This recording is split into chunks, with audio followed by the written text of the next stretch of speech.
उस टाइम पापा को वॉमिटिंग बहुत हो रही थी। हाँ जी। मतलब खाना पीना बिल्कुल ही बंद हो गया था। उल्टी आ रही थी। और क्रेटिन लेवल 7.99 था उस टाइम।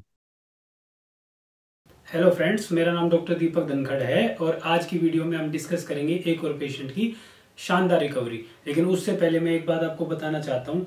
जिसको विश्वास है वो कंसल्ट करे, और जिसको विश्वास नहीं है तो उसको जिस डॉक्टर जिस पैथी पर यकीन है वो वहाँ कंसल्ट करे। हमारी तरफ से कोई ऐसा कंपल्शन नहीं होता कि हमारे हमारे पास ही आना है। हम अपने रिजल्ट सोशल मीडिया पर डाल देते हैं। जिसको अगर सेटिस्फेक्शन हो जाता है उन रिजल्ट्स को देख के वो कंसल्ट कर सकता है, नहीं तो कहीं और कंसल्ट कर सकता है। इसके रिगार्डिंग एक श्लोक भी आया है, रोगी द्रव्याणुपस्तादा रोगी पाचतुष्टयम। यानी चार स्तंभ है आयुर्वेद के, जिसमें रोगी की भी इंपोर्टेंस है। अब रोगी को यकीन ही नहीं है तो उसका भिषक यानी कि चिकित्सक कुछ नहीं कर सकता है। तो चलिए पेशेंट की रिकवरी की तरफ बढ़ते हैं। पेशेंट का नाम है गुरुचरण और उनकी एज 74 ईयर्स है। एजड पेशेंट है और किडनी फेलियर के पेशेंट है। जब पहली बार मेरे पास आए तो अक्टूबर की रिपोर्ट में उनका क्रिएटिनिन लेवल 7.9 mg पर डीएल था और यूरिया लेवल 159.73 mg पर डीएल था। और हमने ट्रीटमेंट शुरू की। उनको काफ़ी सीवियर सिम्टम्स थे उस समय, वोमिटिंग के जैसे कि, और बॉडी डायलिसिस की डिमांड कर रही थी। प्रायर उनका होम्योपैथिक ट्रीटमेंट चल रहा था लेकिन सेटिस्फैक्ट्री रिजल्ट नहीं मिल रहे थे। जब होम्योपैथिक ट्रीटमेंट से सेटिस्फैक्ट्री रिजल्ट नहीं मिले तो एज ए सेकेंडरी ओपिनियन वो मेरे पास आए और ट्रीटमेंट स्टार्ट की। तो फर्स्ट मंथ मेडिसिन कंज्यूम करने के बाद 11 नवंबर की रिपोर्ट में उनका क्रिएटिनिन लेवल जो पहले 7.9 था उससे कम होकर 6.15 mg पर डीएल हो गया और यूरिया लेवल 102.36 mg पर डीएल हो गया। बाकी रिपोर्ट्स आपको आपकी स्क्रीन पर दिख रही होंगी। उसके बाद फिर वो मेडिसिन ले गए और उसके बाद 9 दिसंबर को फिर से रिपोर्ट कराई। उसमें क्रिएटिनिन लेवल फर्दर फॉल किया, 5.55 mg पर डीएल पे आ गया और यूरिया लेवल 87.48 mg पर डीएल पर आ गया। दिसंबर में वो फिर मेडिसिन ले गए और फिर 6 जनवरी की जो उनकी रिपोर्ट है उसमें उनका क्रिएटिनिन लेवल 5.25 mg पर डीएल आ चुका है और यूरिया लेवल 85.26 mg पर डीएल आ गया है। जो कि सबसे जब हमने शुरुआत की तो क्रिएटिनिन 7.9 mg पर डीएल था और यूरिया 159.73, जो अब घट के 5.25 mg पर डीएल एंड 85.26 mg पर डीएल रिस्पेक्टिवली हो चुका है। अब बाकी पेशेंट से मैंने क्या डिस्कस किया वो आपको आगे दिख जाएगा। फिर एक डाउट और रहता है पेशेंट्स को कि मेरे से कंसल्ट कैसे करें। बड़ा सिंपल ही प्रोसीजर है, उसमें कोई कॉम्प्लिकेशन है ही नहीं। हम ट्रांसप्लांट रिजेक्शन तक के पेशेंट देख रहे हैं और जिसकी डायलिसिस वीक में ट्वाइस या थ्राइस हो रही है वो भी हमारे पास आते हैं पेशेंट्स। और जिनकी नहीं हुई है वो तो आते ही आते हैं। तो कोई डाउट मत रखिए आपके मन में कि हम इसको नहीं देखते उसको नहीं देखते। हम सारे किडनी फेलियर के पेशेंट्स को देखते हैं।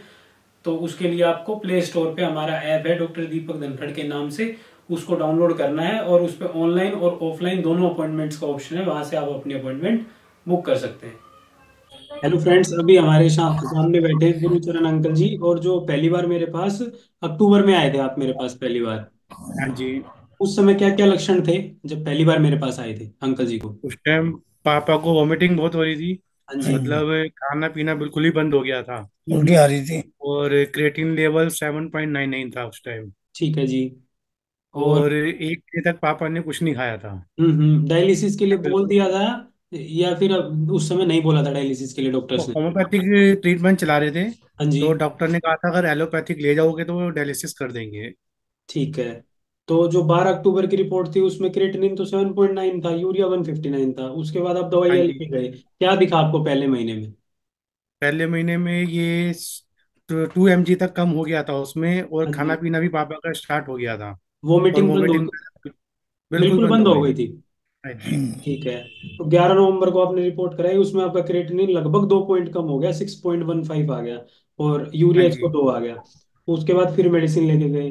फिर आपने हाँ दिसंबर जी। में रिपोर्ट कराई, जब आया 5.5 के आसपास और हाँ जी। यूरिया आ गया आपका 87। उसके बाद अब आप मेरे को मिले ही हो 2 दिन पहले, कल ही मिले हो बल्कि। हाँ जी, कल ही ले गया था मैं। हाँ, 7 जनवरी को। और 6 जनवरी की रिपोर्ट में आपका क्रेटिनिन था 5.25 और यूरिया था जी। 85। तो जो आपको रिजल्ट मिले उससे आप सेटिस्फाइड हो? बिल्कुल। उधर गोली दे। जैसी उम्मीद थी वैसे रिजल्ट हाँ मिले जी। ना आपको? हाँ जी, बिल्कुल वही हुई। हाँ जी। इम्प्रूवमेंट हुई ना हेल्थ में? बहुत ज्यादा हुई है पहले से। हाँ ठीक जी। है। तो आपके हिसाब से पेशेंट को पहले मेडिसिन में जाना चाहिए या सीधा डायलिसिस पर जाना चाहिए किडनी फेलियर होते ही?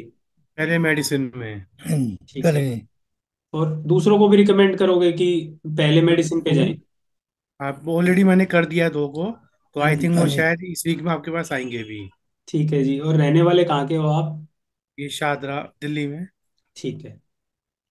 तो जैसा कि आप सभी देख रहे हैं, अंकल जी आपके सामने है। रिपोर्ट्स भी हम आपकी स्क्रीन्स पर लगा देंगे, आपको दिख जाएगी कैसे कैसे इनकी इम्प्रूवमेंट हुई है।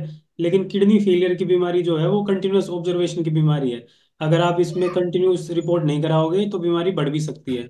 और किडनी एक बार फेल होने के बाद कभी पूर्ण रूप से ठीक नहीं हो सकती। उसको सिर्फ हम मैनेज कर सकते हैं एक हद तक।